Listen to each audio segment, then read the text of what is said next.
Welcome to the Fundamental Health Podcast. I'm your host, Dr. Paul Saladino. This podcast is the result of my relentless search to understand and correct the roots of chronic disease and illness.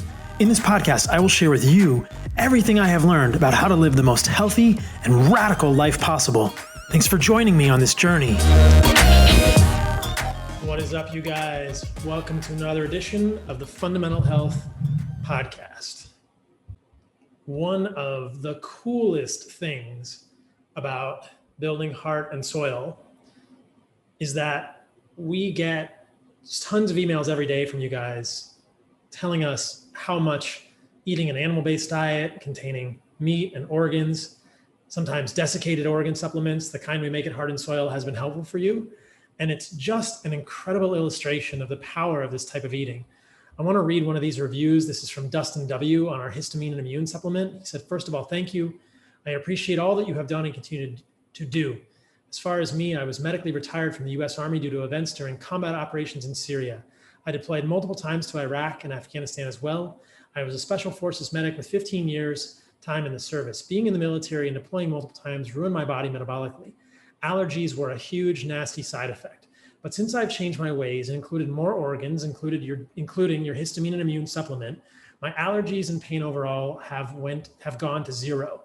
The Army doctors had me on 13 different pills. None ever worked. I stopped taking them and I started to thrive. I feel as if I have gained my soul back."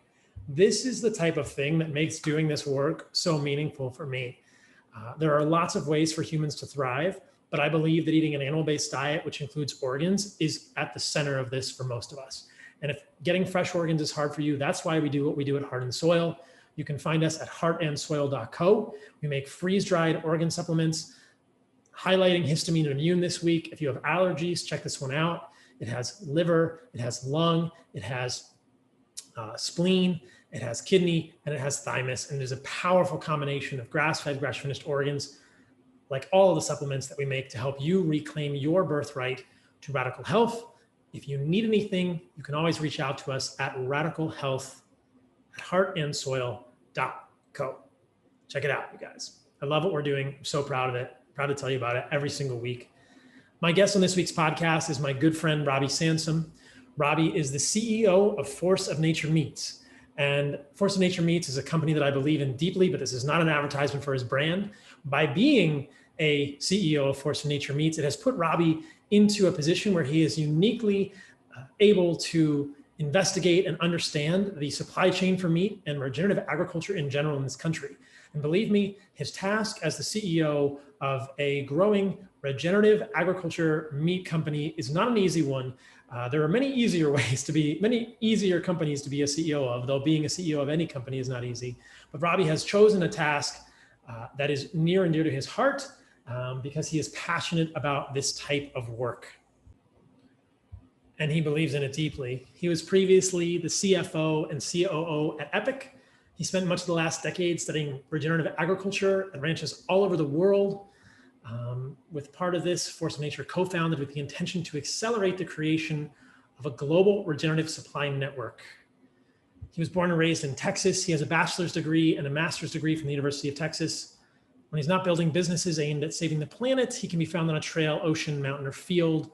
Hopefully I get to hang out with him in some of those places. I have actually hunted with him at Rome Ranch, where he is a usual suspect at Rome Ranch. Robby is an amazing guy, and I hope you will enjoy this podcast with him, where we take down and take on many of the, as Robby appropriately puts it, dishonest notions promulgated by plant-based interests that are unfairly smearing meat. As we all know, meat and organs are at the center of the human diet and should be defended at all costs. That is why we do the work we do. If you appreciate this podcast, please leave me a review on Apple Podcasts or wherever you listen to podcasts. It helps us spread the word about what we are doing in this space. As a thank you to all of you who leave reviews, every month I'm going to give away a signed copy of my book to somebody who's left a review at Apple Podcasts. Thank you for supporting me there. I am inserting this little part to the intro to let you guys know that Force of Nature is going to offer a 10% discount code if you go to their website, forceofnature.com. /carnivore-MD. You guys can get 10% off Force of Nature meats. Support this regenerative agriculture company. They are doing good work. Thank you also to my sponsors for this podcast.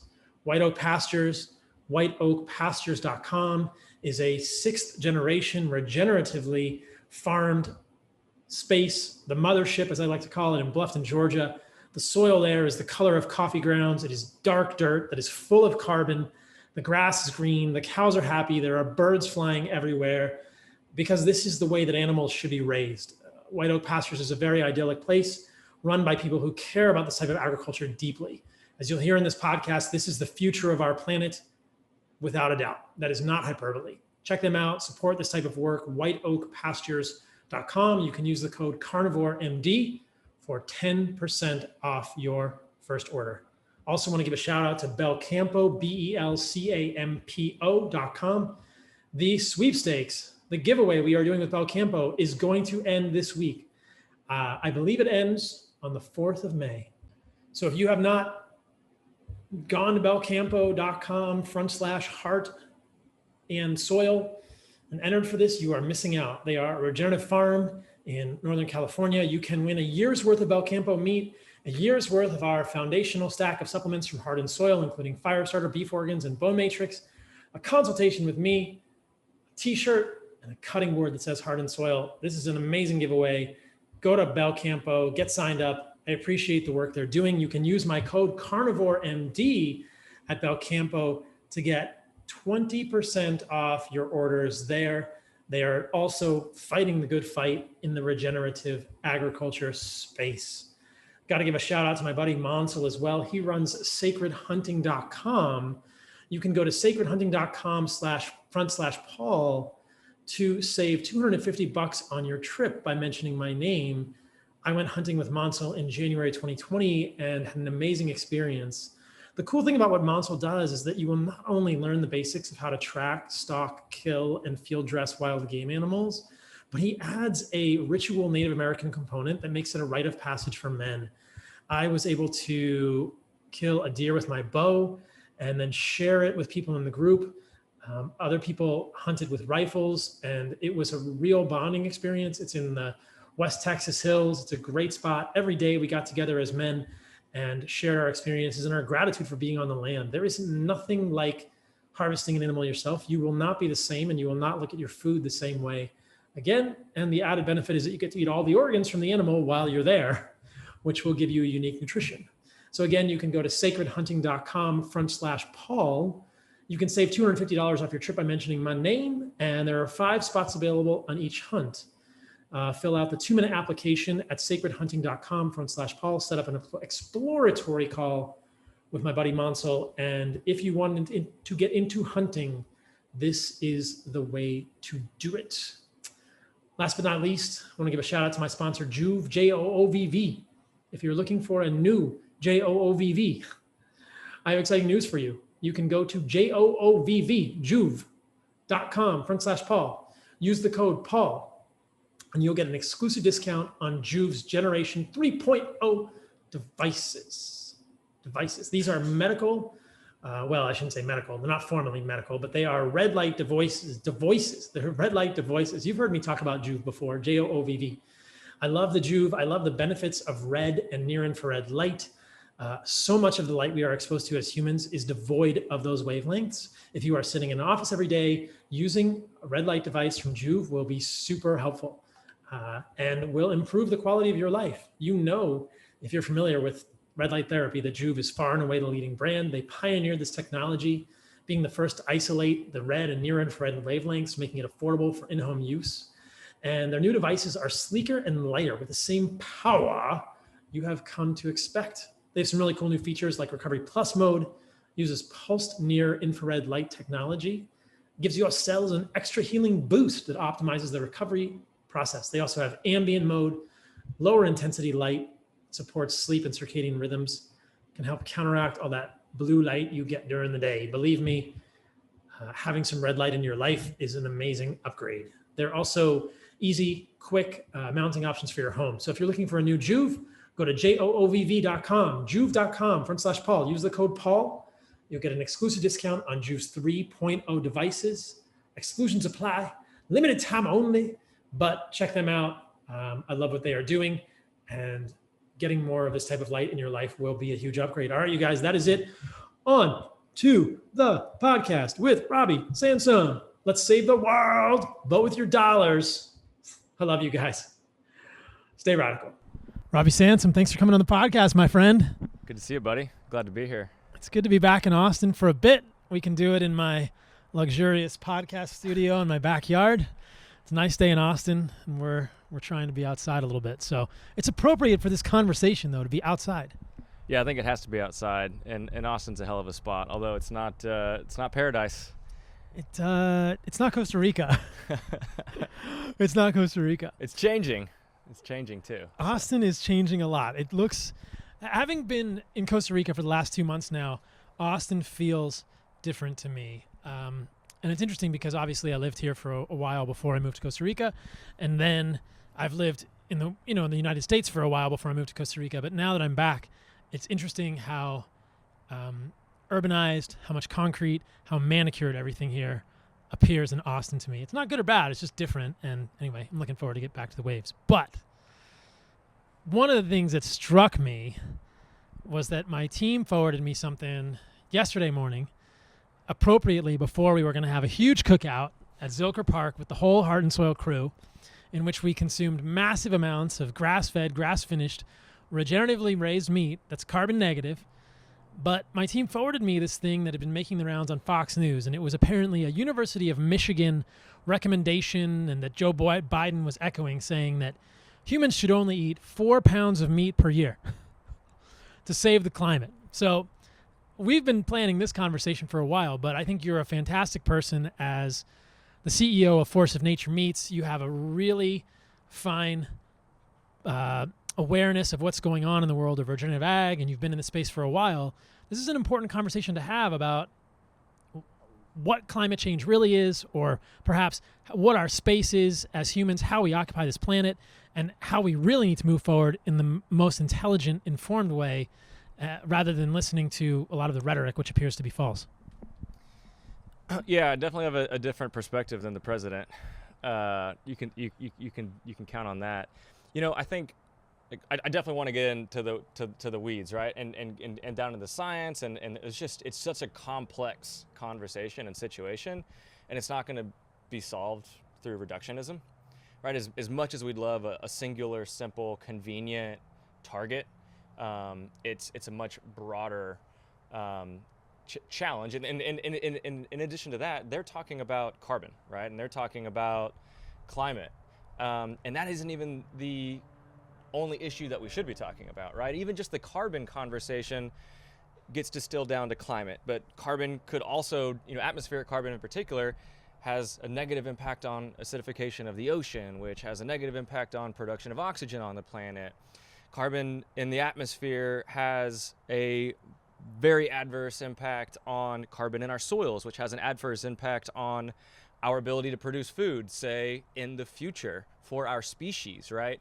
And that's just carbon. And then we could talk about toxins, and we could talk about water issues, and we could talk about pollinators, and we could talk about other things that contribute to food security and the decline of communities in our own rural areas and around the world, and so on. So, this is a monster conversation that we can't really simplify down to saying cows are bad, which is effectively what this conversation and policy, or that at least that viewpoint, is saying. Cows are the enemy. You just said it a moment ago, right? I was very fortunate to be a part of a team that funded a life cycle assessment. It's called a cradle to grave study down in Bluffton, Georgia, White Oak Pastures. Our good friends Jenny and Will, who you know well and have been out to visit. And essentially, without getting into all of the details and the science, what it showed is that a regenerative ranch practicing the key principles of regenerative agriculture can produce a positive outcome in the carbon conversation. It's hard to say positive or negative outcomes, right? But so let's take my limitations and how to frame it out of it, and just say this: for every pound of plant or every pound of sludgy alternative meat that's made out of plants that somebody eats, you have to eat a pound of regeneratively raised meat to offset the carbon from those, right? So meat is absolutely and fundamentally natural on our planet, in our biological systems, right? And if you allow it to fulfill that potential in an environment and manage land accordingly, it is a critical and in fact a necessary tool in how we resolve not just the carbon issues that we're dealing with, but a myriad of other issues that are affecting humanity at a global scale. I love it, and I think that that's exactly the way that we should be thinking about it. This is about the persistence of the human species, the persistence of Homo sapiens on this planet. It's much bigger than how we raise our meat. It's how we continue to promote an ecosystem's perspective of raising animals that mirrors the way animals have always lived on the land. That's what we're going to get into in this podcast. But what we're talking about here is basically the question needs to be, will Homo sapiens be around in 300 years, in 500 years, in 1,000 years, in 10,000 years? A lot of people believe that Homo erectus, which was a species that lived for about 1.8 million years, will outlive Homo sapiens, that Homo sapiens will not last on this planet 1.8 million years. Most people estimate Homo sapiens has been around for 350 or 500,000 years, so we've got a little ways to go. But what we're talking about is the persistence of Homo sapiens on this planet, and that's why these conversations are so important. In the past, when I've done conversations about regenerative agriculture or about climate or about environment, it's hard to get people interested in these things. It's hard to make soil and farming sexy, but I think that if we frame it like this and say, hey, this is about the persistence of our species on the planet, perhaps it will get people more excited. Yeah, I think it has to, because the consequences are pretty great, right? And as we start to see more and more evidence, and it's not hard as we look around, whether we're in a city or in rural areas, to find wild ecosystem or lands that have not been impacted by humans. In fact, something like 50% of the land on the planet not covered in ice has been degraded by humans, right? It's massive. And that land historically would have had a thriving, balanced, and diverse arrangement of plants and animals in harmony together, right? It's not plants or animals. And going back to the recent announcement on limiting consumption of red meat, not just meat, red meat, right? Saying limit the consumption of red meat in order to save the planet is like saying is literally a fallacy of debate, right? Is absolutely creating a straw man. It's taking the worst example of something and applying it to the whole. It'd be like us saying you shouldn't eat plants because in order to eat plants, they have to tear down the rainforest and then fill it on barges and ship it using petroleum across the world, to yada, yada, yada, yada, which is also true, right? And you shouldn't eat those things. And for other reasons, maybe you should consider, eliminating certain plants from your diet. But I mean, it's just so intellectually dishonest, right? And I think it even points to a bigger issue, right? And in our path and our pursuit to how do we preserve an opportunity for Homo sapiens to exist in the future, and live an evolutionarily consistent life that we were designed to, right? And unfortunately, the reality, and it's becoming clearer and clearer, that our politicians aren't going to solve that problem for us. Right? We can't wait for some hero in a cape to show up and do the right thing. We know that leaving the Paris Accord, for an example, probably isn't the solution. We know that limiting red meat consumption to 4 pounds a year isn't going to be a solution. At the end of the day, we need to be self-accountable, right? We as consumers, as people, as constituents, need to show up for ourselves and take that personal responsibility. We need to pay attention to what we're eating. We need to pay attention to the impacts, the story behind that, right? We did a live harvest one time together out at Rome Ranch, and we talked a lot about this, right? I mean, when you go out and harvest your own food, you form a fundamental and deep connection with it, and it is entirely emotional and rich, and it taps into senses and parts of our being that we have been starving and letting be latent for so long, right? Being able to connect with your food like that is really, really, really important and powerful. If we aren't paying attention to the story behind our food, we are complicit in everything that happens. And that could be welfare issues for people. It could be welfare issues for animals. It could be devastating consequences on land and ecosystems for current and future generations, right? I mean, it is incumbent upon us to be better ourselves. And guess what? These politicians, if you're on the far left and you're upset with what politicians are doing in the center or the right, and if you're on the far right and you're upset with what politicians are doing on the center and the far left, they're only doing what their constituency is telling them that they should be doing.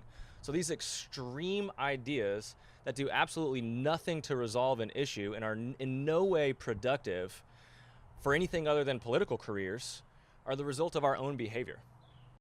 So this is an important point that I don't think a lot of people appreciate, that politicians are doing what their constituents are desiring, and that politics is not in the business of finding truth, that politicians are in the business of maintaining their jobs. And in order to maintain their jobs, they're going to do what the most number of people want them to do who have elected them. So this is therein lies the problem. Politicians are not going to solve this problem. I think that without taking a political side, I think that our last president was quite controversial, and there clearly was a referendum in this election to move away from many of his policies, or at least many of the notions that were associated with him. And now we have a new president, who based much of his agenda on ostensibly the idea of climate preservation or climate change. And I think that now the administration is probably feeling pressure, or wanting to at least look like they're doing what they said they were going to do, by making some actions or posturing in a way that says, hey, we're going to protect the climate, and this is how we do it. Now, what we're really here to talk about in this podcast is whether or not the things they're proposing are the right things to protect the climate, or to protect ecosystems, or to protect the planet. So that therein lies the rub. And this is parallel to so many of the issues we've seen with nutrition and diet, because just because the majority of the population believes something to be true doesn't make it true. And there's this very vocal, I would say fervent, but vocal, but still a small number of people who, like you and I, are questioning this mainstream narrative. We're questioning the mainstream narrative about diet. We're questioning the mainstream narrative about nutrition, because similarly, red meat is vilified and said to be very bad for humans. And I've questioned that. And you are someone, and I appreciate this, and I'm with you here, who is beginning to question the mainstream narrative, or, fervently questioning the mainstream narrative regarding red meat or ruminants, cows, and carbon emissions. And so let's dig into that for people. So I think a lot of people are going to listen to this podcast with the intention of saying, I need ammunition so I can argue with my vegan friends. People say that all the time. Give me some ammunition. We're just we're fueling debates here, Robby. We're going to help people win these arguments after they listen to this podcast. We're making people into super debaters. Let's get into some lies. Let's get into some lies. So let's talk about, maybe, do you want to start with this concept of why the heck do we think cows cause climate change in the first place, and why that's so myopic, incomplete, and fundamentally wrong at a very profound level? So yeah, so why do some say conveniently that cows are bad so that it can fit their narrative? And then climate change would be one of those things, right? So obviously, let's go to the climate. Let's go to the carbon piece, right? The reason that cows get a bad rap. There was a research report that was done back in 2007, and it was on life cycle emissions, and it said that animal agriculture is one of the leading causes, or it even didn't say that, but that's how it is interpreted, and that's the talking point you will hear. And it doesn't really matter what something says or what something shows. What matters is what people say over and over again this day and age, right? That report was debunked. It was re-released a decade later, and it showed that it had grossly inflated and stated the impact of animal agriculture on carbon emissions. When we don't need to talk about why carbon actually is bad in the atmosphere, right? I mean, I think people get the idea that it reflects heat and it causes a warming effect, and the degree is somewhat well written out. You can Google it. It says it pretty quickly. But with cows in particular, a huge chunk, when you take this straw man cow, right, the one that they want to really prop up and they want to say how terrible animal agriculture can be, it is something along the lines of this animal lives in a feedlot, and it relies on grain or soybeans or corn that was grown in Colombia on land that used to be rainforest, right? I mean, we're talking about, again, raising rainforests and then growing crops using tons of chemicals and petroleum, and then transporting it. And by the way, transportation is the number one emitter of carbon, and the transportation industry loves pointing at the meat industry.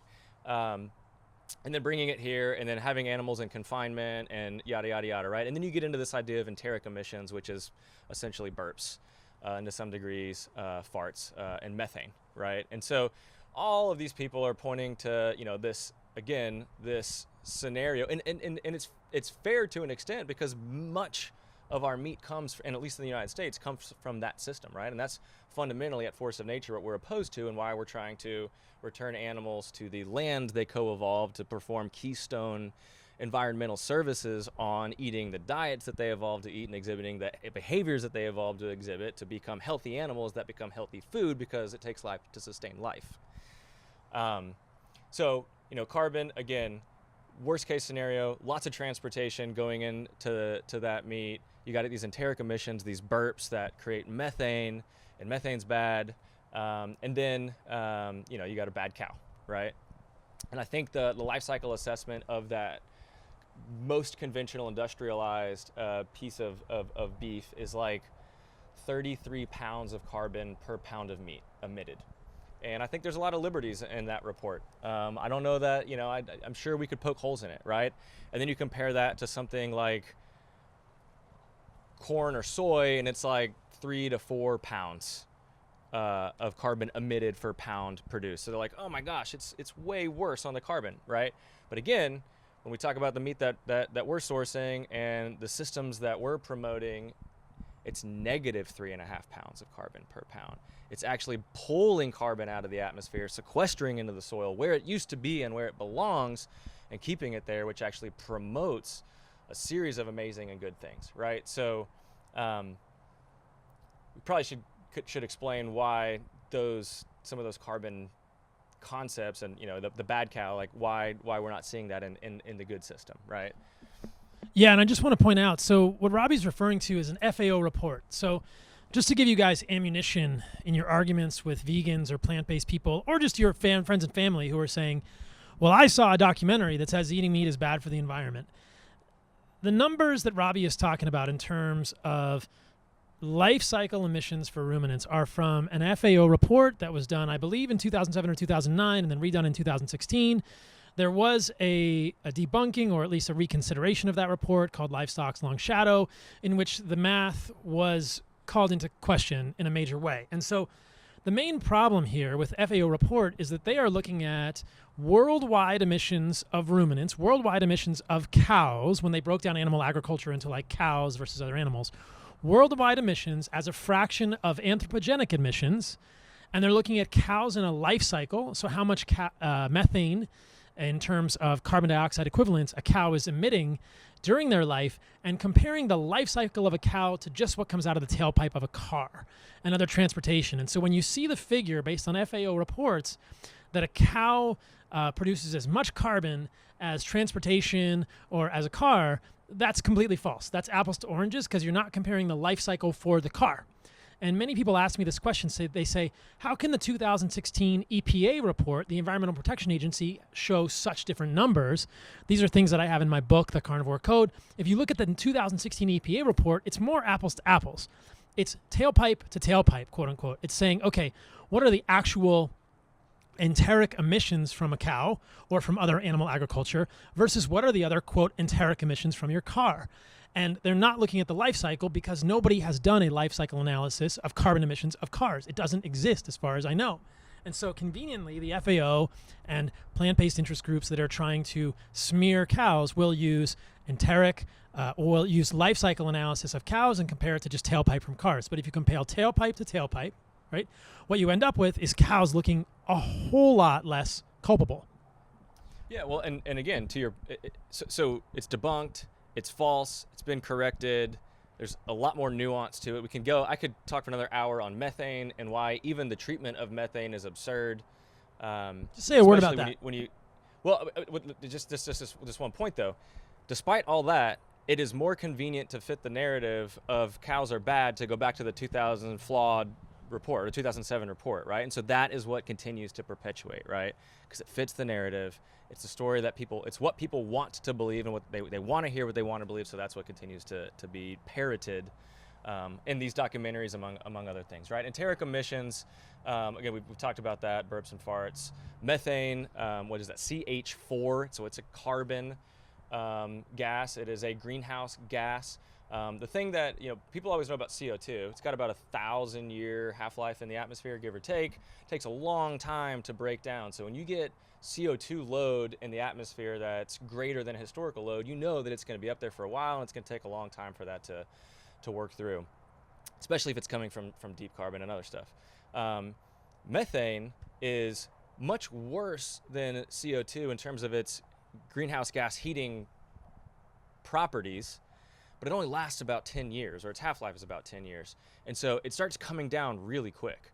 And that's critically important in the conversation of biogenic carbon emissions, which are the carbon emissions that occur naturally, like, say, from termite mounds, or in swamps, or from burping and farting, that it doesn't last very long. So as long as you have a consistent population of cows emitting methane, and you have methane going up and coming back out of the atmosphere at a consistent rate, the actual net load of methane isn't changing, right?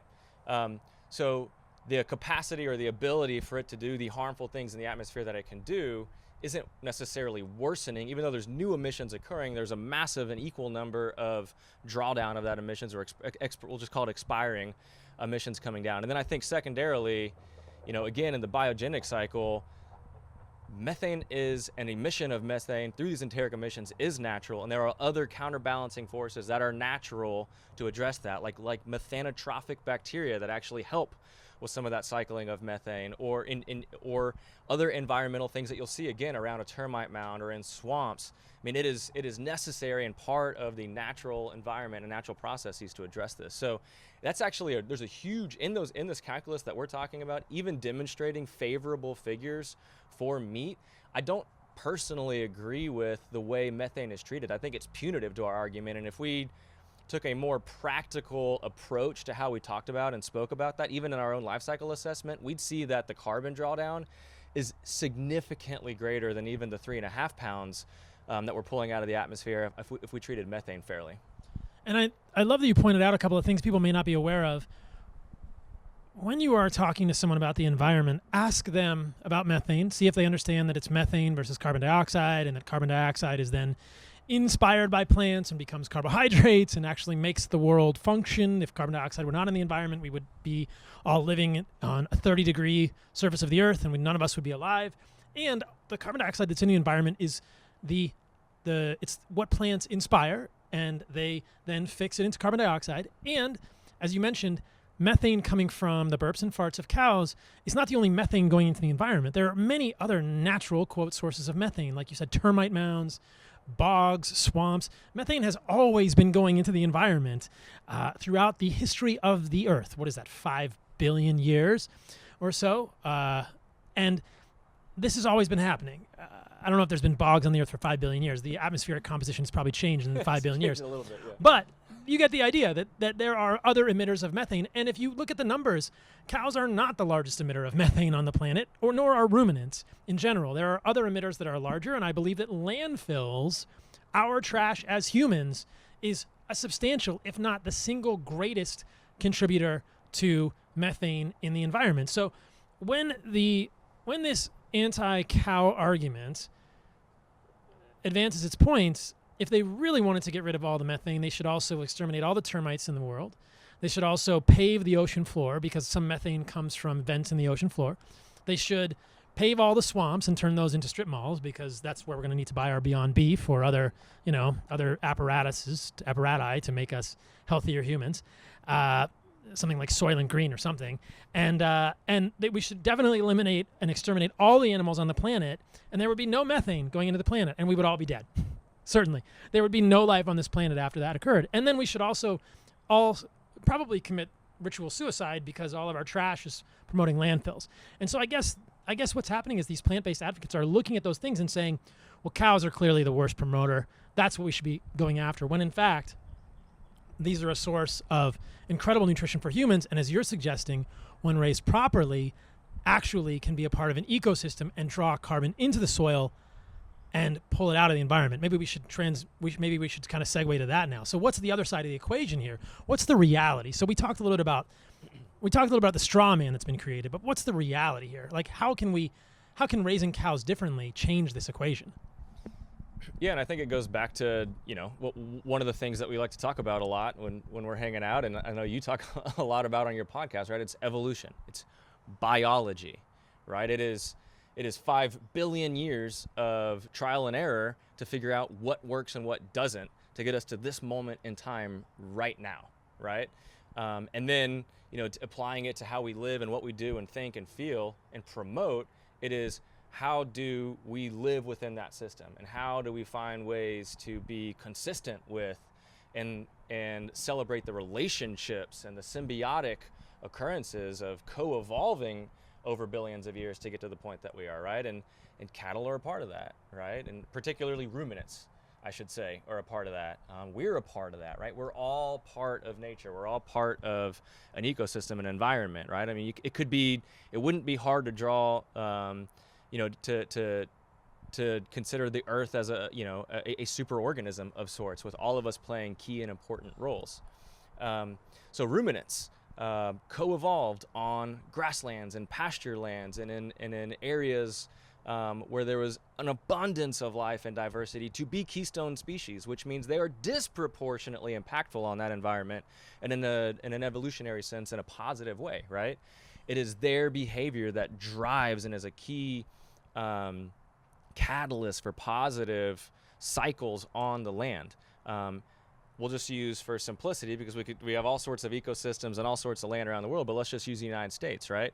The largest herd of megafauna, or in this case ruminant animals, since the last ice age, were bison, roaming from Mexico to Canada in numbers between 40 to 70 million, right? Massive numbers of bison. And what they would do is get in a herd that would, according to Lewis and Clark and other historical accounts, sometimes take days, sometimes take weeks to clear by, just to allow a trail to be passable again, because these herds were so densely populated, doing so much impact on the land. They'd be confined like that, or I should say dense, not confined, but densely populated, because they're herd animals that makes them feel safe when they're being pressured by predators that are on the land. They would eat everything unselectively in that environment that they could. Then they would drop down tremendous loads of compost and water in areas and during times of the year where it would be arid or they wouldn't have much water. And then they would move on and they wouldn't return for months and months. And those grasses evolved to benefit from that process, right? They benefit when the taller stalks and the older and oxidizing material is either consumed or trampled down to the surface of the soil, so that microbiology and life under the soil can then pull that back down and turn it into new life, right? Which is a key fundamental way that the circle of life happens, right? They evolved to then slough off their roots and have a store of carbon in the soil that they can then rely on to regrow and put new plant life, and then get new leaves up, and maybe blades or different shapes, different heights, different canopies of grass, improving the photosynthetic capacity of an area with as much life as possible, that maximizes the ability to perform photosynthesis, which again, photosynthesis, Science 101, carbon dioxide. We talked about carbon dioxide being fundamental in the atmosphere. We didn't talk about it, but we're all carbon-based life, so thank God we have a lot of carbon dioxide and we have carbon everywhere. But photosynthesis is carbon dioxide being drawn out of the air from plants that are green and live and growing with deep tap roots into the ground, and then being converted through the cycle of photosynthesis with the combination of the sun, which is the most powerful energy force in our solar system, and then taking that energy and that carbon and emitting it, using it as the plant, and then dropping it into the soil, allowing life to thrive and do incredible things beneath the soil to promote life above the soil. And then, fortunately for us, that plant will spit out oxygen that we can breathe. That's photosynthesis, right? And that is those bison and those herds of ruminants roaming across grasslands engaging in those natural cycles to promote photosynthesis, to promote diversity in plants. Obviously there's insects on the ground, and there's amphibians who are now extinct because their entire habitat would have been water that would have accumulated in bison wallows and yada, yada, yada, right? So there's all these different amazing and incredible ways that these animals and these environments evolved to be codependent and have these incredible symbiotic, this potential through those relationships. Now, we've fenced off all the land, right? I've told you that we've altered 50% of the land on the planet that's not covered by snow, with fencing, with heavy tillage, tearing it apart, right? We've eliminated predators. Hell, we've eliminated the bison. Their numbers of bison are down somewhere into 500,000. That's up from 300, but down from tens and tens and tens and dozens of millions. Same thing could be said for other native species. Where our on this continent, our herd of elk are down, our herd of pronghorn are down, our herd of whitetail are down, so on and so forth. But we've disrupted all of these natural cycles, and to the extent that we can't just rewild. We can't just say, oh my gosh, we made a mistake, my bad. I know there's approaching 8 billion of us here, and we're all reliant on sort of things, but let's just rewild. Let's just let the land go back to the way it was. Well, we can't, right? There's fences, there's no longer predators, we've lost the herds of animals, and so the best that we can hope for is to learn those lessons from the past, pay attention to our history, pay attention to our present and the challenges that we're seeing manifest everywhere we turn, and look and adjust our behaviors and adjust our practices to try to learn from the wisdom of nature, learn from the wealth of knowledge that evolution has demonstrated to us. It has given us the blueprints and the answer, and we have tremendous innovation skills and potential that we can apply agrotechnology and agroecology to celebrate nature's wisdom, right? To adjust the way we manage our lands, to adjust the way we practice agriculture, to as best as we can to emulate and celebrate those symbiotic relationships that literally instilled and built the thriving fertility in the lands that we've been mining for the last few generations. That is what we're talking about here when we talk about animal agriculture and the system that we're promoting that is a solution. And let's be clear, this is animals and plants together in harmony, as you would see in nature. There are no healthy ecosystems that are only plants. That would be a monoculture. There are no healthy ecosystems that are only animals. That's a confined animal feeding operation, right? It is only plants and animals together, what I call planet-based agriculture, right? So I think, it's too simplistic to say it's red meat. It's too simplistic to say it's cows and to overgeneralize them all as the same and to give plants a free pass. We talked about the carbon load. 1/3 of the human-generated carbon load in our atmosphere of greenhouse gases has come from tilling soil to create monoculture plants. So don't tell me plants get a free pass. Let's have honest conversations. I think that's the key. We have to have honest conversations. We can't have conversations that are biased, that are tilted, because that seems to be what's happening to me. People want to use faulty data without explaining it to people who are not climate scientists and aren't going to understand it. They're going to show them pictures of feedlot cattle and get an emotional response. And of course, nobody wants to see a feedlot cow being inhumanely treated. But behind that is a lot of misleading rhetoric. And that's what we're trying to counter here. I've read a statistic that in 1850, there were 150 million ruminants in North America. You mentioned 70 million buffalo. There were elk, pronghorn, antelope. 150 million ruminants in North America in 1850. And carbon ppm was, around 200 or something? So 150 million ruminants in North America did not raise the amount of carbon in the environment. There were tons of enteric quote emissions from ruminants in 1850. And I think that now we have a slightly higher number of ruminants in North America on these farms, although maybe perhaps worldwide as well. But the contribution, and I've talked about this in other podcasts, the FAO has even come out now, and we're doing a podcast actually in person, not via Skype, so I can't screen share this, but there is an FAO link that I can put in the show notes. The FAO has also actually come out recently and said, looking at the data, if you look at the amount of methane in the environment coming from animals, it seems to be leveling off, but the amount of carbon in the environment continues to rise. It's pretty clear, this is from the FAO, the people who originally made the reports pointing the finger at ruminants, now saying it doesn't even really look like ruminants or these enteric emissions are actually a real contributor to carbon in the environment. But none of the plant-based people, none of the people on the other side of the equation are actually being aware of that possibility. So there's just so many inconsistencies here, and what we need is an honest conversation. I love that you brought up plants. Like, plants don't get a free pass either, like you said. And I want people to understand monocrop agriculture is the destruction of an ecosystem. I love that you put it this way. You cannot have an ecosystem without animals on it, just like you can't have an ecosystem without plants. You can't have an ecosystem with cows in a feedlot, and you can't have an ecosystem where it's just monocrop farming for acres and acres and acres, because that is both tilling the land, which you note has resulted in a huge amount of carbon in the environment that nobody thinks about. That when you till the land, when you cut the soil, all this carbon dioxide is released in the environment. Nobody in the plant-based community ever admits that. And it destroys an ecosystem. How many other slugs, birds, mice, voles, rabbits have their ecosystems destroyed? Snakes. And these are all part of this, quote, circle of life. When you monocrop hundreds or thousands of acres, all that is destroyed. I mean, you showed me this picture. Do you want to talk about the juxtaposition between the regenerative ranch that you saw? You showed me pictures, and the largest organic farm in North America or the world that you saw, how those two pieces of land look differently? Yeah, no, let's get into that. And I think it sounds like hyperbole, but I think it's important to state here, just coming off of that point that you made, that industrial chemical agriculture is the most prominent agriculture system in the United States, and in many cases, most developed countries. And the tools used by that agriculture system raise the land, level the land, destroy the land, make a moonscape out of it, right? They actively and aggressively engage in chemical and mechanical warfare on nature. That is what they're doing.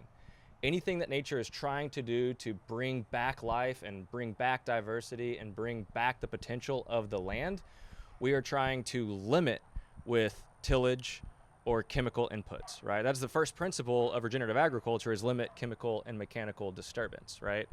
I think everybody understands to some degree chemical disturbance, right? Or in this case, chemical application. So in farming, and particularly in chemical agriculture systems that are monocropped and conventional, you will spray on the land pesticides, fungicides, herbicides, fertilizers. I don't even know what I'm forgetting, right? Lots of sides, lots of chemicals, lots of things that cause cancer and dead zones in oceans and algae blooms in waterways. And I think 40% of what is applied sticks, the rest runs off, or maybe I have that in reverse, but there's billions of pounds of this stuff being sprayed just in the United States alone onto the land and ending up in the environment, right? This is very bad, and this is to promote plant-based agriculture, right? The other side of that is the tillage, right? We talked about how tilling releases carbon into the atmosphere and is a huge, huge component of the historical load that we have.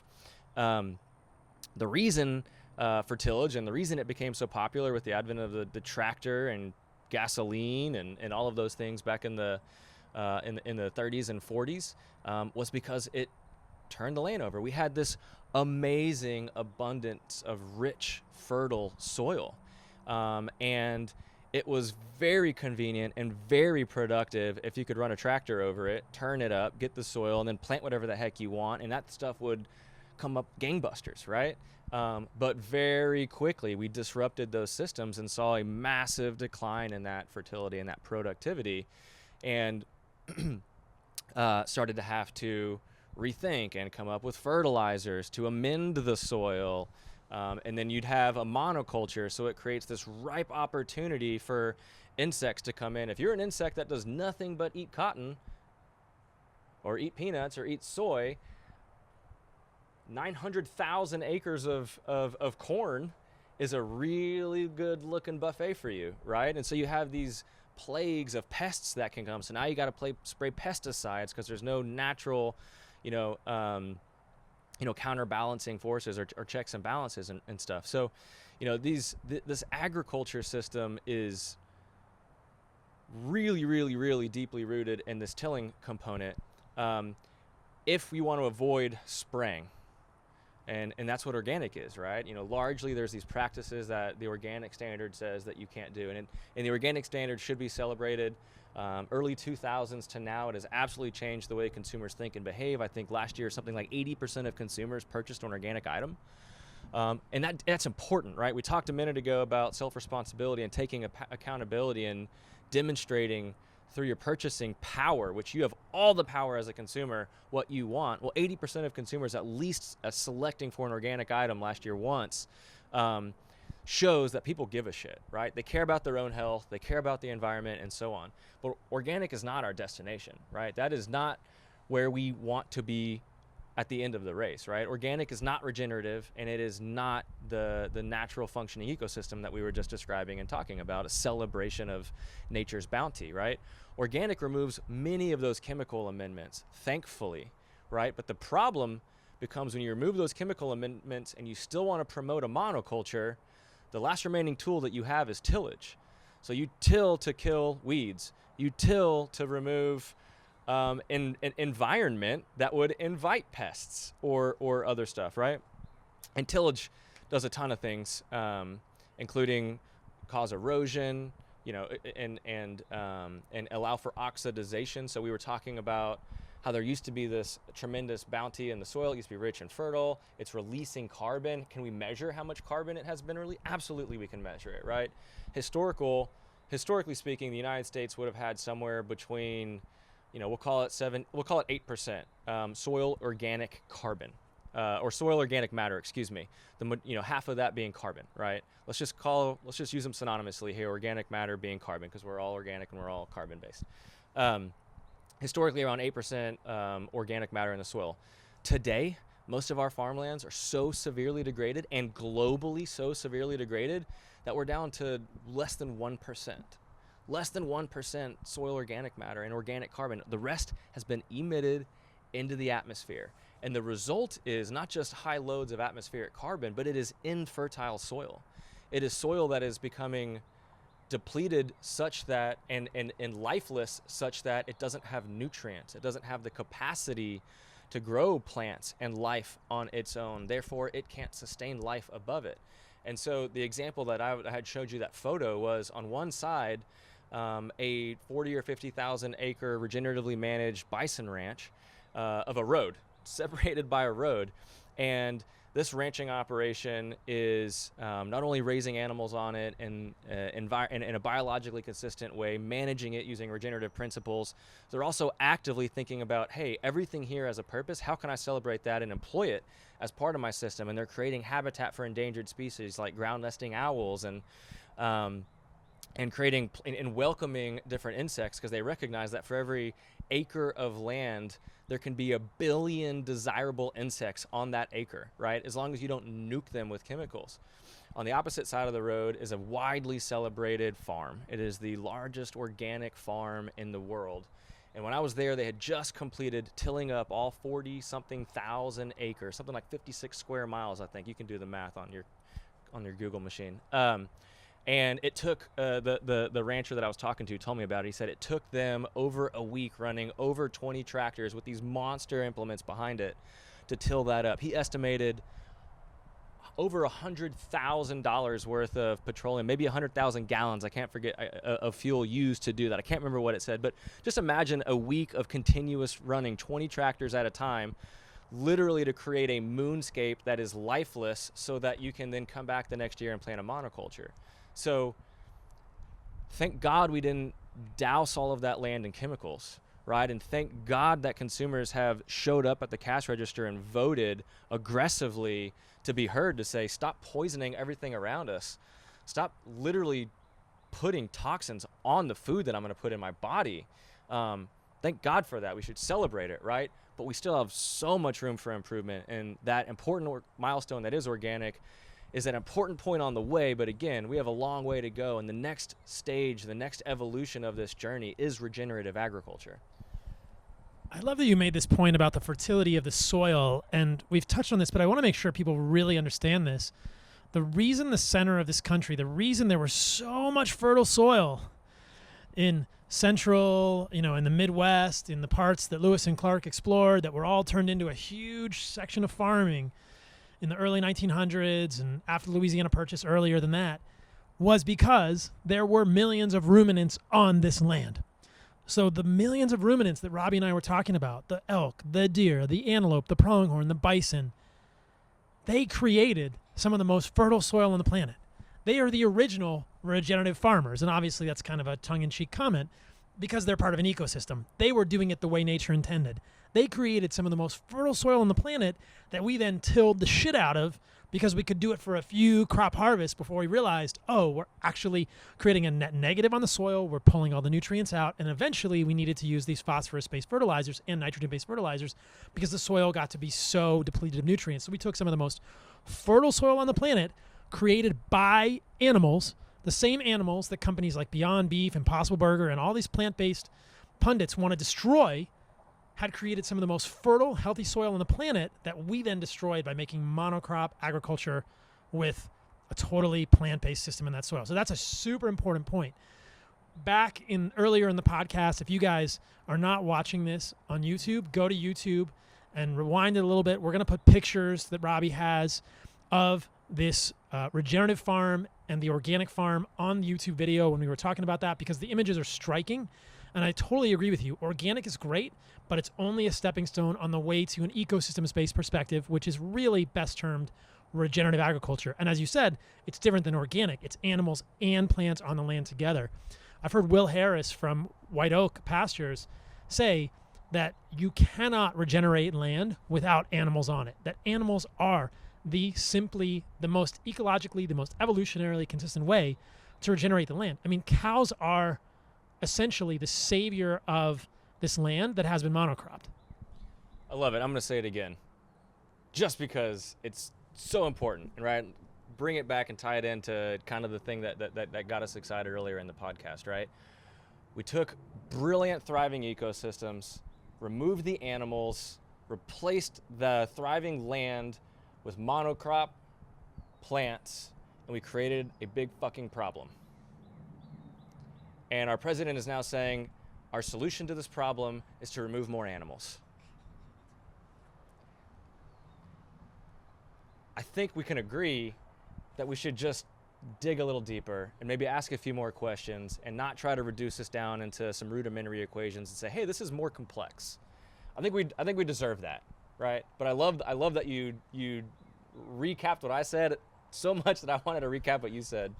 Because it's true. It's just, it is that simple. And I think there's so much about regenerative agriculture that's that simple. So I think there's some other myths too that we haven't talked about water.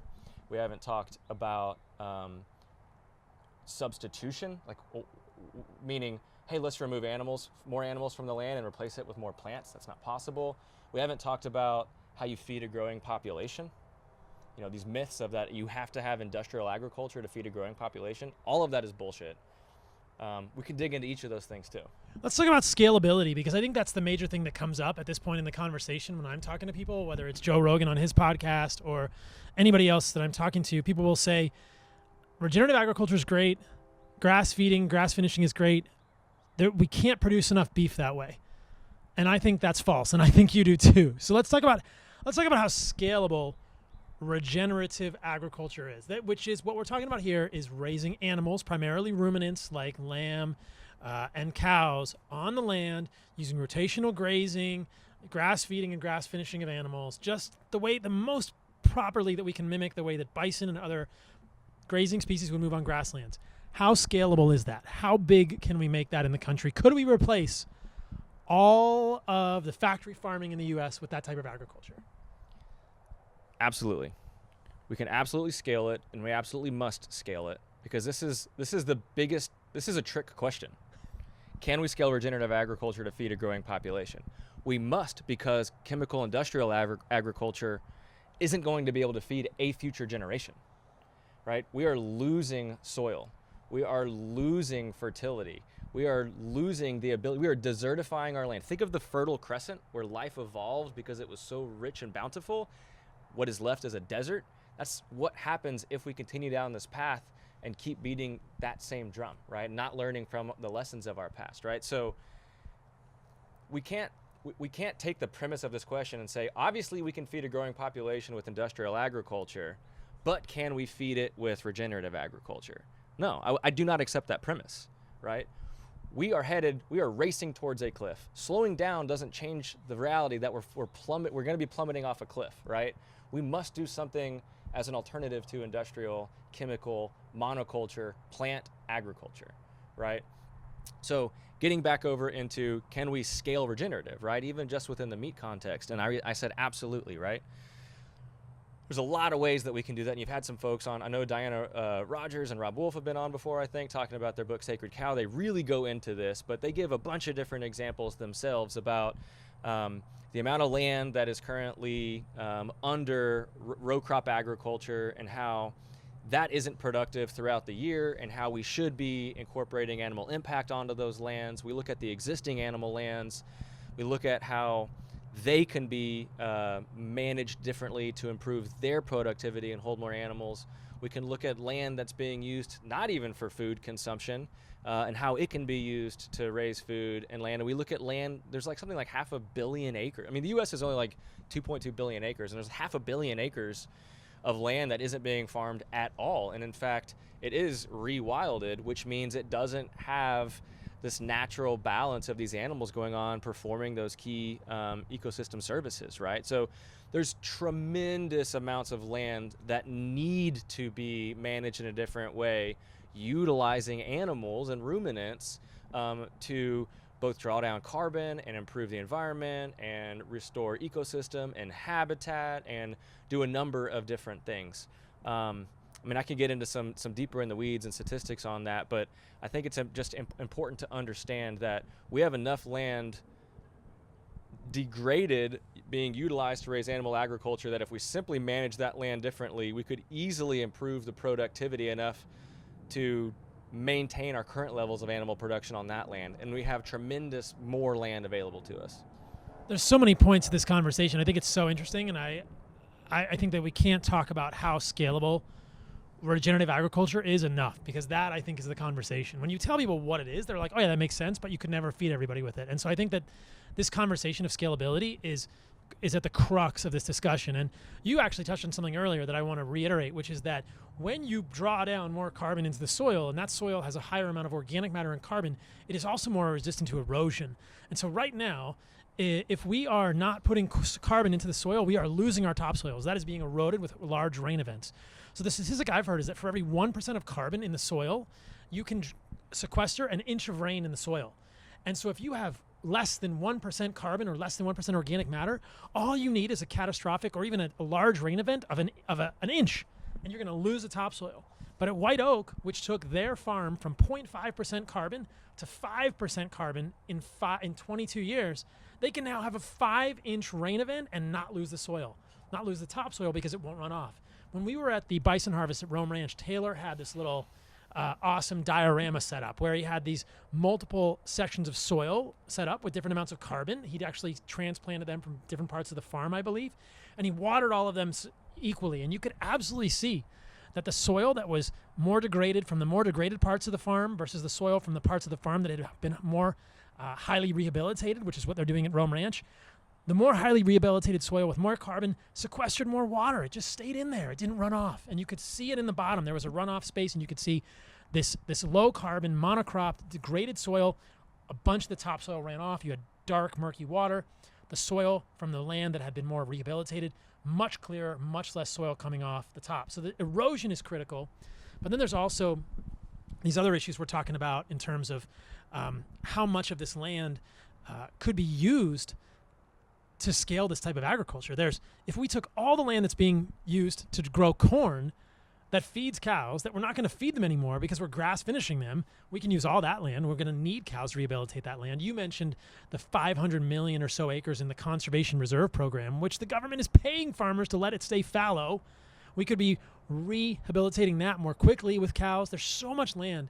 I think you're totally right that we could easily make 100% of the agriculture in the United States regenerative if people got behind it, which is why this message is so important. And it's really, like you've said throughout this podcast, and this is why this podcast is so important, we vote with our dollars as individuals. And if we're not voting with our dollars, how's anyone going to know? How are the politicians going to hear this? They're going to do what their constituents want to have happen. Unless we talk about this, unless this message gets out there, and this is why I appreciate what Force of Nature is doing so much, unless we get this message out there, no one's ever going to understand this. We need people to understand that when they go to Costco and they buy a grain-finished steak, they're not part of the solution, which probably means they're part of the problem. If you're not supporting regenerative agriculture with your dollars, you are first not getting the most healthy meat, the animals are not living the best life, and the animals are not being raised properly on the land, and we are missing an opportunity to regenerate that land. People will then say, oh, I can't afford it, which is a whole separate conversation we can address at the end. So many things. So many things. I love that. I love that point. I'm going to emphasize it again. I just feel like we don't understand elections here in this country, right? Because most of us, by the data, when we have an opportunity to participate in an election, we don't. And we just throw our hands up and we say, this is too intense, too complicated, too much effort, whatever it is, I don't want to be a part of it. I'll let it work itself out, right? What you're talking about is totally different. You cannot abstain from voting. You don't get to not participate. You either choose something that aligns with your values or you choose something that does the opposite of what your values are, right? So when you buy something conventional, you send a signal that says, I support this. When you buy something regenerative, you send a signal that says, I support something better, right? You're sending and advocating one way or the other. You do not get to remove yourself from the election. Everyone has to eat. Yeah. Everyone has to buy food. And wear clothes and buy other things. Anytime you consume, you're voting, you're advocating, right? So interesting. So let's talk about soil a little bit, because now I want to talk about the principles. I want to talk about what erosion really means, because it just sounds like a thing we learned about in school. Why does it matter? Why should my eyes pop out of my head if I hear that the EPA lists soil as the #1 pollutant to clean drinking water? Soil is an ecosystem, and it has layers and all sorts of stuff, and there's complicated things that we could talk about, the rhizosphere and all that kind of stuff. But soil is a living, thriving ecosystem. In fact, in a single tablespoon of soil, there is more life than there has ever been humans in cumulative total on the planet in all of history, right? I mean, it is rich if it's healthy. But effectively, soil is just this tiny little skin over the bones of the earth. And that tiny little skin of soil with that really, really rich ecosystem that we barely understand, we understand less about that than we do the oceans or the rainforest, is what supports all life above land. All of us. Any plant that comes out of it, any animal that eats that plant, any animal that eats that animal will eventually die, will eventually decay, will eventually go into the soil and promote new life. And that is that beauty that we all admire and love, and that story we love to tell. Soil is critical. Without soil, we are screwed, right? Healthy soil is critical too. We were talking, so you spoke about, the statistic that on average, an inch of rain over an acre is roughly 20,000 gallons, and 1% organic matter in the soil has the water holding capacity of roughly 20,000 gallons. So for every percent, you can get 20,000 more gallons. You mentioned white oak pasture at 5%. That's 100,000 gallons of water an acre. That makes them more drought tolerant, more drought resistant. That becomes a reserve of water that can get them through periods of arid times or extreme heat or lack of water. The other key component of that, you mentioned the rainfall simulator, is water penetration, right? Effective use of rainfall, right? The bare soil of a freshly tilled field, you would be shocked to see that it runs off about as much water as we've added one more station on that rainfall simulator. We put a piece of concrete. The bare soil and the concrete run off about as much water. Which is essentially all of the water. Which is essentially all of the water, right? You need to have healthy soils and plants on those soils and animals ideally on those soils in order to actually let that rain infiltrate, right? Unhealthy soils, the soils that we have on most of our agriculture land that are less than 1% organic matter and that are not armored and don't have life on them whatsoever, and the water's going to run off along with that thin layer of life supporting soil that we need, can't even sequester an inch of rain in an hour. And these rainfall events that we're talking about, these monster rainfall events, When it rains real hard outside, it's probably like 2, 3, 4, maybe 5 inches rate, an hour type of rate, but for a period of time, right? That all runs off. Some of the most healthy soils that I've heard ranchers talking about 10, 15, 20 inches an hour infiltration rate. That means that water can actually get into the soil. So there's two different things. It's holding the water and it's letting the water infiltrate. Critically important. The only way water infiltrates is if you're not tilling. You're letting plants be there, right? So you get the water in, you hold the water, all of a sudden you're more drought tolerant. All of a sudden you're more flood tolerant. You know why? Because the water's going into the soil. It's not running off in a flood and then barreling down these waterways and devastating ecosystems and communities and, you know, the environment as it carries toxins and other pollutants and stuff all the way down. Again, listing topsoil as the #1 water pollutant in the United States according to the EPA. We lose billions of tons of topsoil a year, and in nature it takes 500 plus years to make 1 inch of topsoil. 1 inch of topsoil, and we've lost feet and feet and feet of topsoil, right? So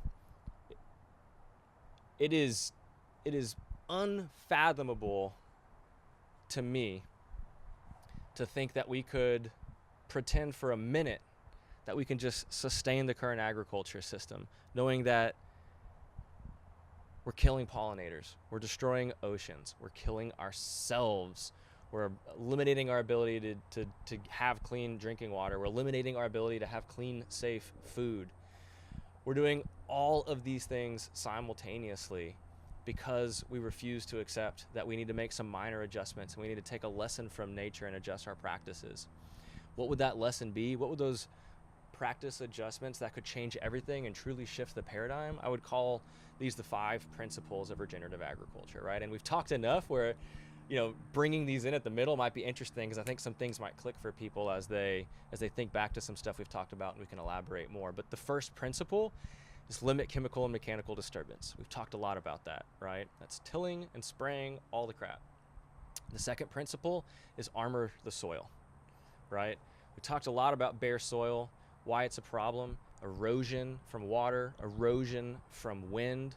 The temperature of the sun on black soil can be upwards of 140 plus degrees. The temperature on healthy soil with plant covering on it, likely even in the hottest area, isn't going to get much above in the 80s or so. Life lives in the soil in the 80s. Life dies at the soil above where you would cook a medium steak.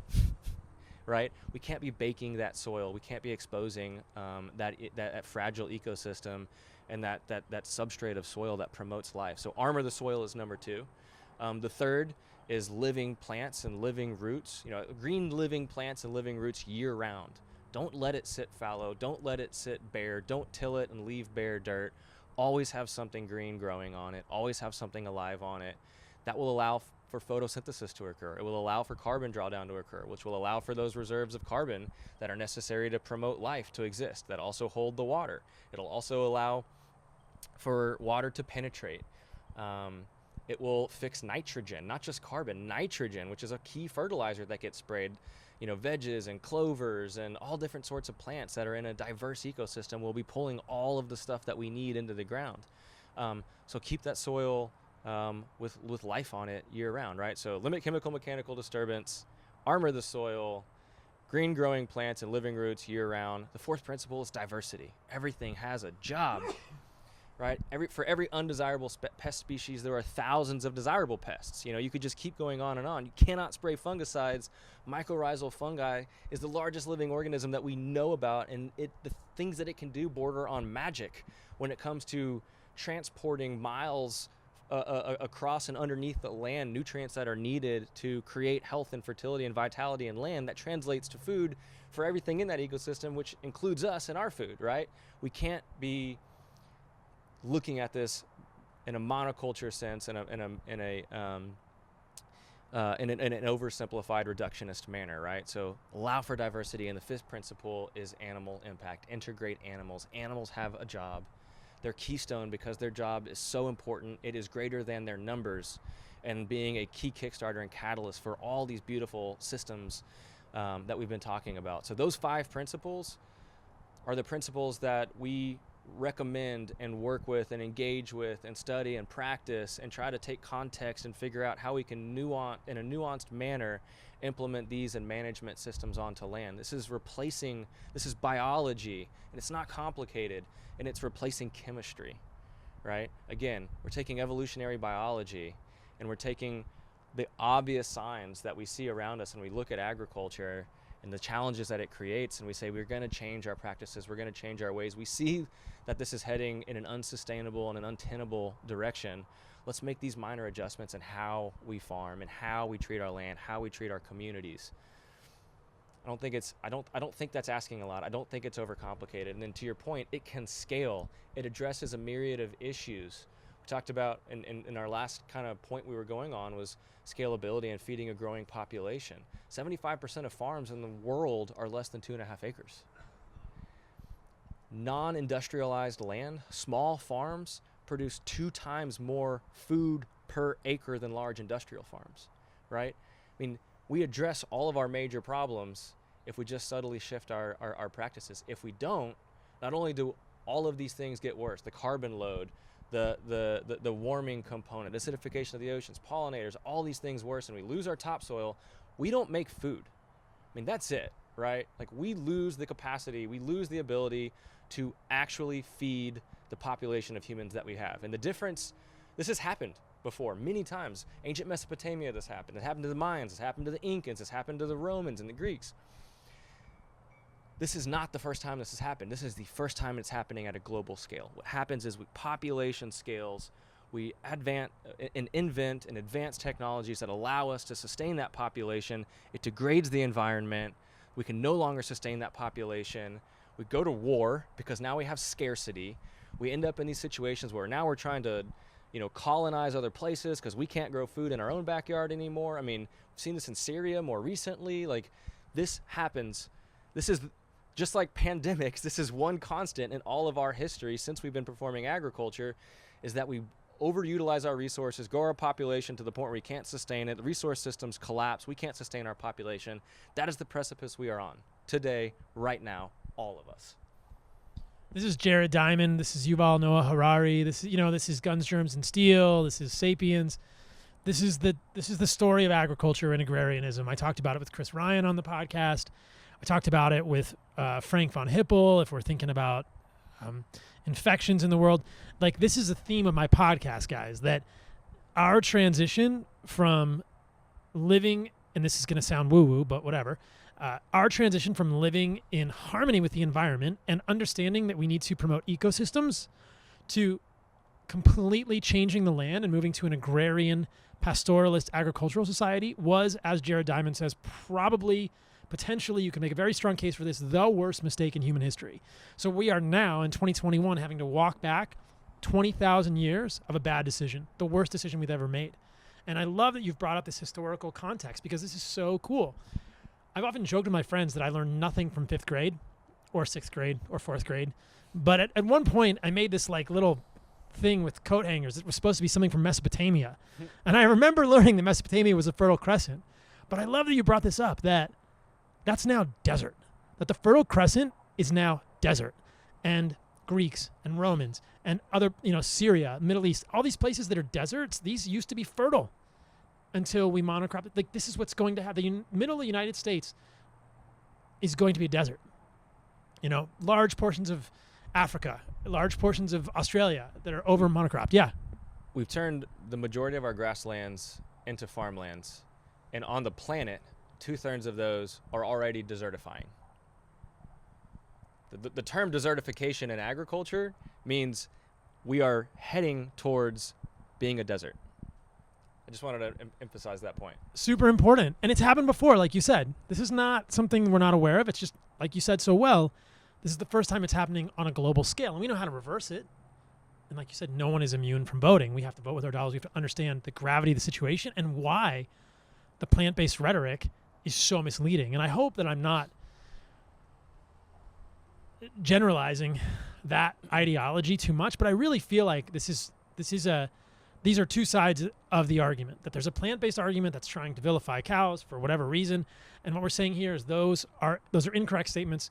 We're trying to expose the fallacies of those of that type of rhetoric, of that type of information that's being spread, because it's just simply wrong and it's hurting people and it's really hurting the future of Homo sapiens. So when I was at Rome Ranch, Taylor, one of the people that owns Rome Ranch with Katie, showed us this concept of the earth and how hot it gets. And we went to a couple of fields. And Rome Ranch is such a cool place, and I've been there a couple times since I've been in Austin, because it's a section of Texas that was monocropped and was really destroyed. And when Katie and Taylor bought the property, their intention was to bring back bison, the original sort of soil makers, the original sort of stewards of the land in the United States, especially in North America where we are, and even in Texas, onto the land to show that it can be done with regenerative agriculture. And they've been successful over the few years they've had it in raising the amount of carbon in the soil.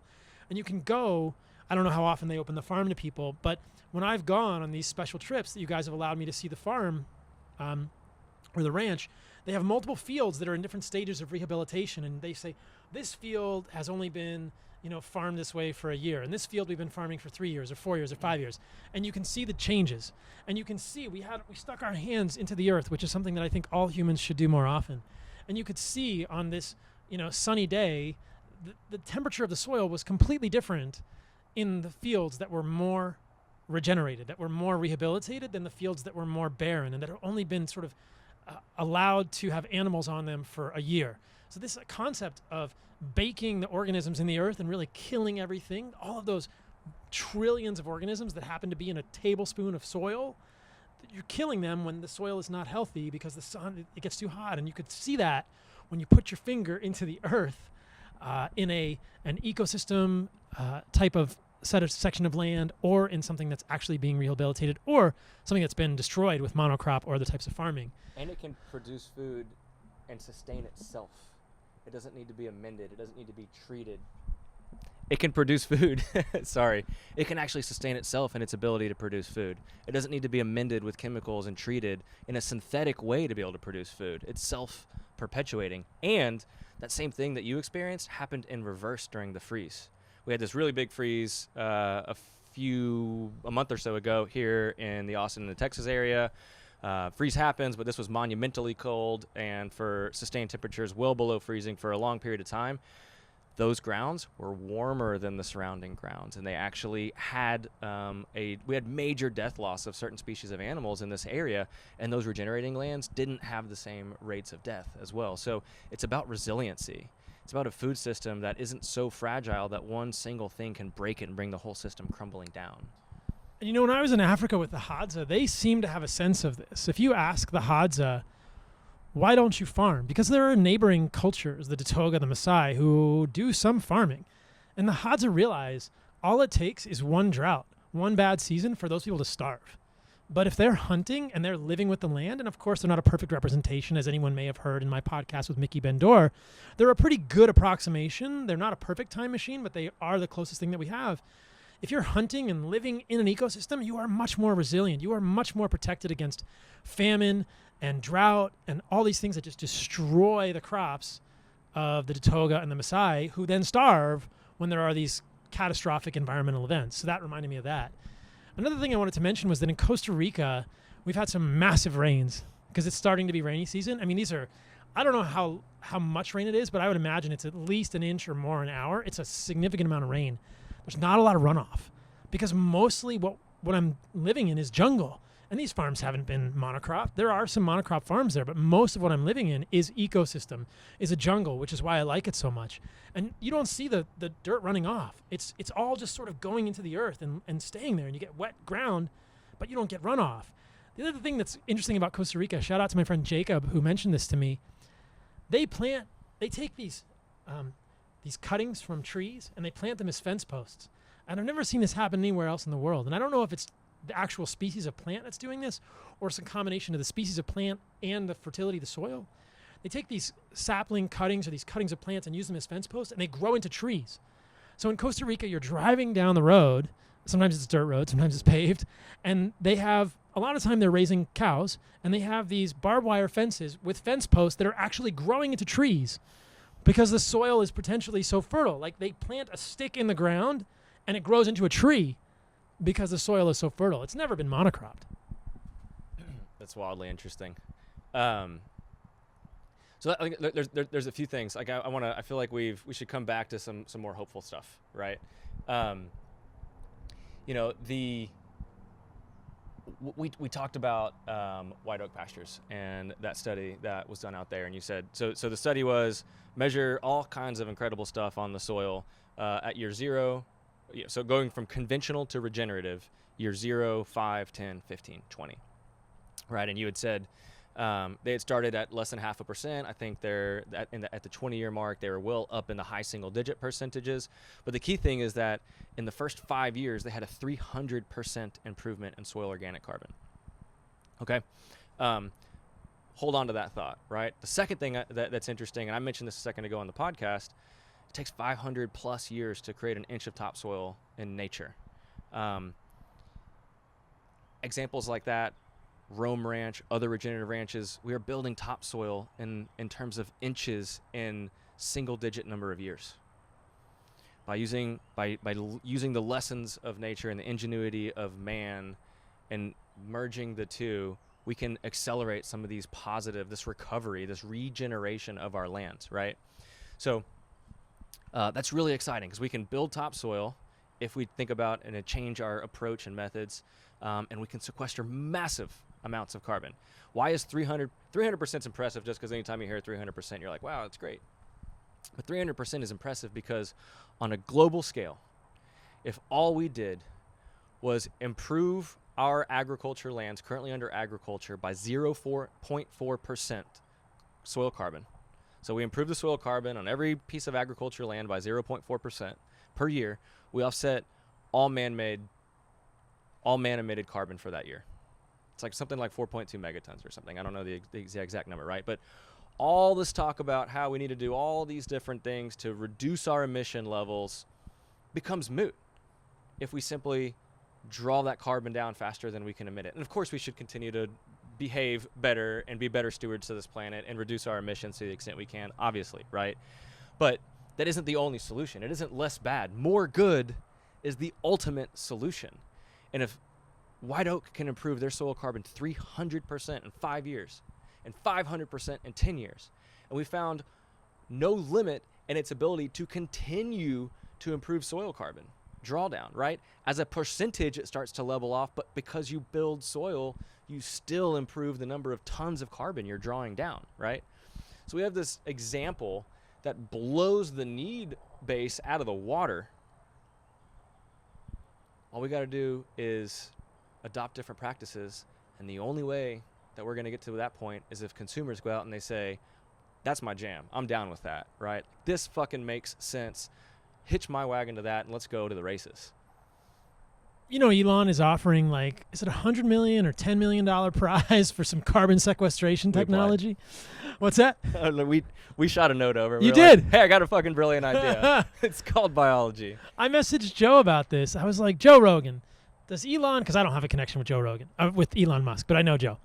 And I was like, does Elon know about this, man? I mean, I so hoped that Joe would ask him that on the podcast, but he didn't when he had him on recently. And I'm glad you guys messaged Elon because it's like, wait. Here, I mean, I don't know him. I don't know. He said a contest, and I was like, why don't we take some notes from nature here? Yeah, exactly. And we put, we've been hoping to do this podcast for a while because Bill Gates is buying up all the farmland in the U.S., and there's all these crazy recommendations from the University of Michigan that we should cut down on our red meat. It's like, wait a minute, we're all missing the boat here. What I'm worried about is just how we're going to get the message out about regenerative agriculture, and why aren't we even trying to create a technology, quote, that sequesters carbon when we already have it? We already have it. We don't need a carbon-eating machine. We don't need carbon Pac-Man. We need awareness of the importance of regenerative agriculture and the juxtaposition of that with conventional agriculture, especially conventional raising of animals. And we need awareness of the fallacy of monocropped plant agriculture in our society and the fallacy of all of this plant-based food that's being foisted upon us. So that's what we need. We don't need a new technology. We have it. It's been here forever. It's part of an ecosystem. It's called the planet Earth. It's done. And we just need awareness of that to really move the needle in a big way. Let me give you two scenarios to demonstrate the dangers of reductionist thinking. as it relates to policy and anything else, right? So here we have a president that's telling us to do our part to save the planet and reduce and to address global warming by reducing our consumption of red meat, right? You and I have been out to Rome Ranch together. I was with you when you hunted a white-tailed deer, and we enjoyed in the bounty of that harvest together. That is red meat. Do you think that you were contributing to climate change by eating that deer? Because it's red meat. That's what the press says. Cut red meat down. How does that make any sense to me? It doesn't make any sense. Let's go to the other extreme. Let's take plant-based solutions like Impossible and Beyond. I'm using this term solutions loosely here, right? They claim a lot of things that they deliver on none of them. But they claim to be a solution, and they claim to be, and they're getting credit. Hell, the president would, based on what he said, he would be advocating for eating them in lieu of eating red meat, right? So why don't we take a pound of Impossible sludge or Beyond sludge and go to the Maasai where you were and go to them and let's explain to them how fucking efficient this stuff is, right? How this is the future and how we're going to save the planet by delivering them this extremely processed food that came from plants that were farmed over there, dried over there, processed in expensive factories over there using technology that is patented over there before being shipped over here for you to eat and then get sick on and have to deal with later, right? These things don't make sense. This is the problem of reductionism. It doesn't add up. I wish you'd suggested that to me before I went to Tanzania, because the next time I go, I'm going to bring them some Impossible Burger and make a video of this comical situation that will ensue when I try and explain to them why our president feels like this is the answer.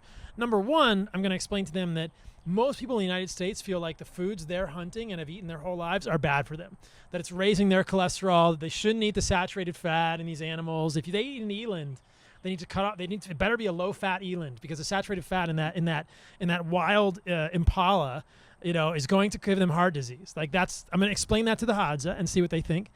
And then I'm going to provide them with the Western society's brilliant, beautiful, elegant answer in the form of Beyond Burger and say, this is what our cardiologists, this is what our smartest heart doctors are recommending you eat. It's clearly better for the planet because of these things. I just want to see what they say. It'll be very challenging for me to communicate that to them with a straight face.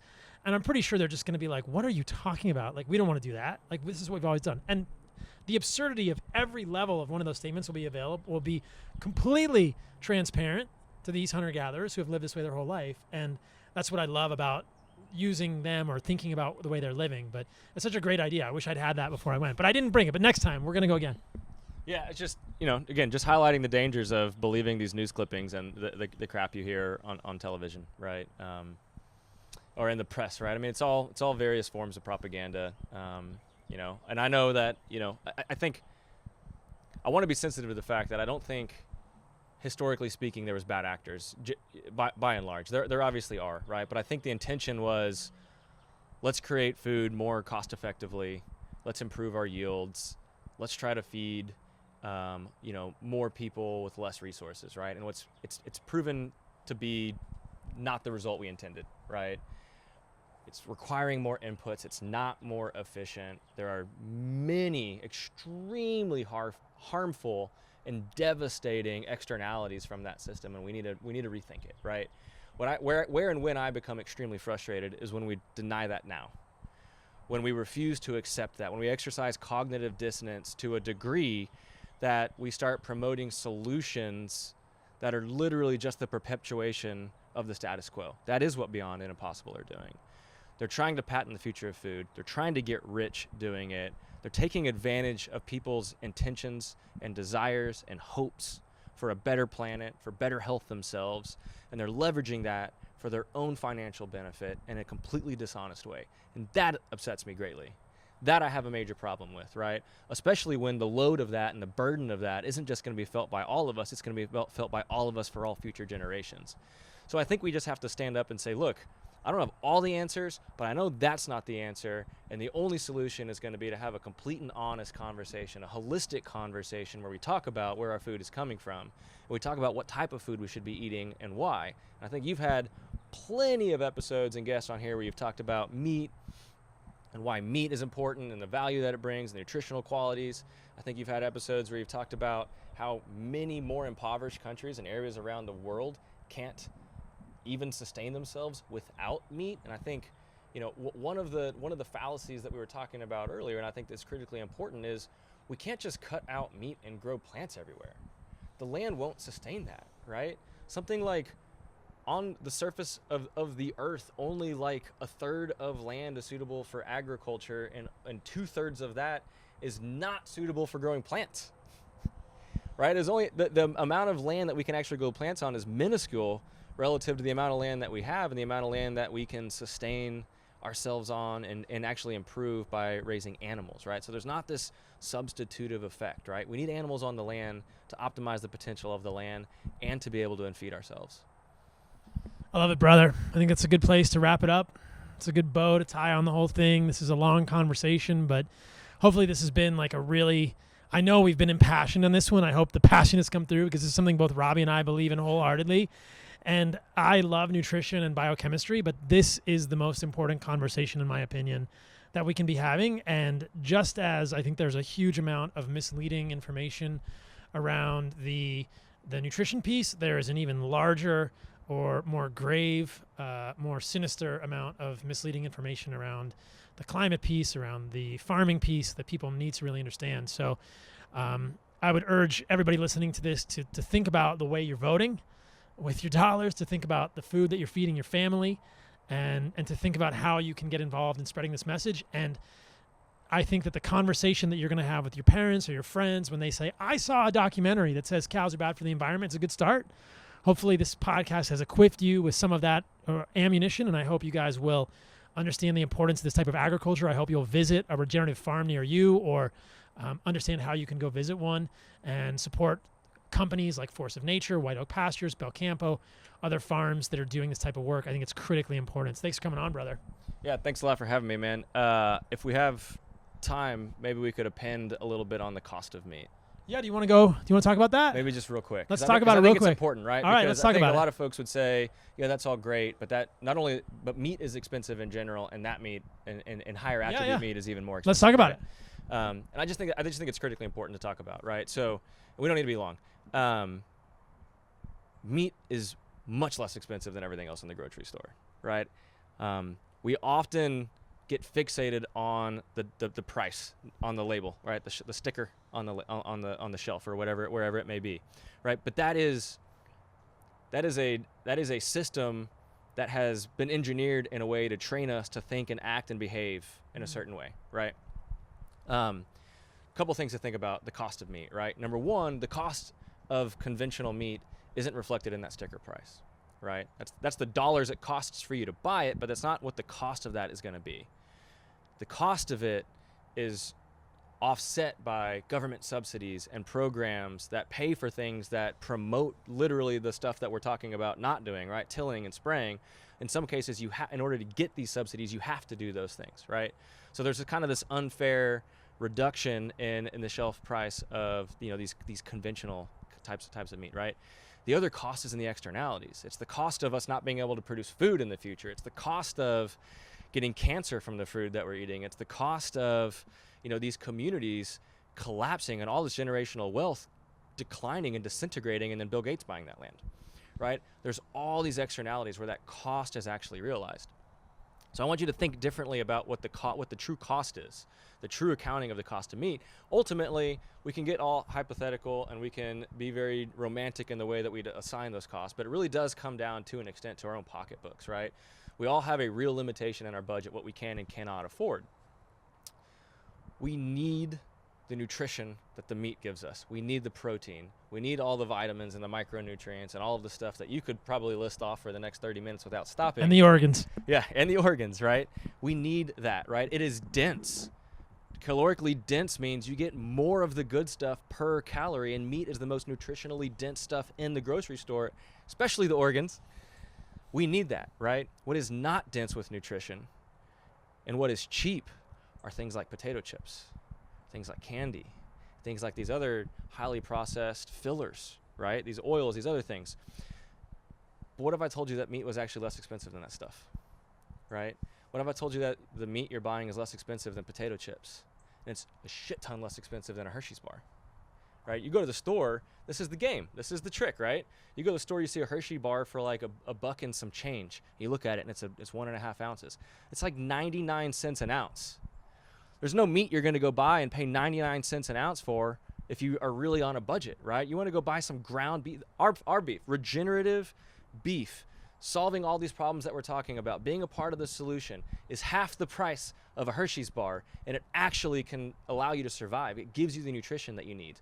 It's comparably priced to potato chips, which give you nothing, right? So you can go, and many people do that are on lower incomes, go, and in food deserts, go to the convenience store, and they'll buy a soda and a bag of chips and some other processed stuff and call that lunch. And they'll say, I'm on a low income. This is all that I can afford. And for the exact same amount of money they bought that with, they could have got many servings of meat that would have actually served them well. And I feel like this is really critical to talk about, because I don't think that we're thinking about it right. I don't think we're speaking about it right. I actually took some fake pictures. I went to a convenience store on the way here. I want to circle that for you, and I want to show you how expensive this garbage that people buy and they think it's cheap, and compare it to this really powerful, nutrient-dense source of life that we have at our fingertips, all of us, and how much more cost-effective that is for everybody. I love it. I love that we could add that to the conversation. And when people say this, because inevitably when I talk about regenerative agriculture on social media, there's always a voice or two who say, not everyone can afford that meat. This is privilege. And I want to use the words that you so eloquently elaborated there. And I want to ask these people, if you spend a single cent, if you spend 10 cents or $1 on any food that's not nutrient dense, you're not even a part of this conversation. Don't even talk to me. If you buy a Hershey's bar, if you buy chips, if you buy seed oils, if you buy, puffy cheese doodles, if you buy Peeps, if you buy candy, if you spend money on soda, this isn't even really a realistic conversation to have. There's no more privileged diet than the vegan diet. It's true. Period. Right? Yeah. Nobody can afford to do that but the most privileged people. I mean, almonds are what, like $30 a pound compared to less than $10 for meat? And yeah, and the nutritional quality of those things is not comparable at all. And they're devastating the environment. Exactly. And pollinators and water. Yes. So it's totally true. Like, when people say this, I just want to single one of them out and be like, show me your bill. Show me what you bought at the grocery store. You bought Mountain Dew and you're telling me meat is too expensive? Get out of here, right? And I'm not judging anybody. I'm just saying we all need to take an honest look at what we're actually buying if we have that response or that sentiment that this type of meat is too expensive. And there are absolutely affordable ways to do it. Ground beef is quite affordable. Cuts of steak that are not ribeye are super affordable. Yeah, if you want to get a ribeye, it could be expensive, but that's for anniversaries and birthdays. But, the rest of the time, you can get suet, which is super cheap. You can add that to sirloin or chuck or ground beef. I mean, ground beef is magic. Ground beef will heal the world, in my opinion, because if we get regenerative ground beef from somewhere like Force of Nature, $8 a pound, and I mean, you guys even make something where they mix in organs. You have ancestral blends and things like this. That's affordable. And I love that you put it this way. Per pound, you could not put your dollars to better use. I think you could buy organs and meat, and that's the way to do it. So I love it. Thanks a lot for having me. forceofnaturemeats.com. Love it. forceofnature.com. Check us out. I think just real quick on the company, what we're trying to do is create awareness of this kind of stuff. We can't do that without opportunities like this. So sincerely appreciate you letting me come out here and talk. I appreciate you. You'll find a ton of stuff on our website and on our Instagram feed, and please engage with us, right? There's something in this conversation that most people already care about. We want to draw folks in. We want to have a dialogue. I want to connect you to better food and better sourcing, connect you to issues that are critical for you. So please just come. I mean, if you don't have to buy anything, just check it out and learn and participate in supporting a better way. There is a food revolution occurring. We want you to be a part of it. And argue with those vegans. Show them how wrong they are with those stupid documentaries. Don't hate on them, though, because vegans have been about 2% of the population for decades and decades, which means every vegan is a future former vegan waiting to happen. So just bring them over to the regenerative revolution. There's healing that can happen there. Thanks for coming on, brother. Awesome. Thanks a lot, bud.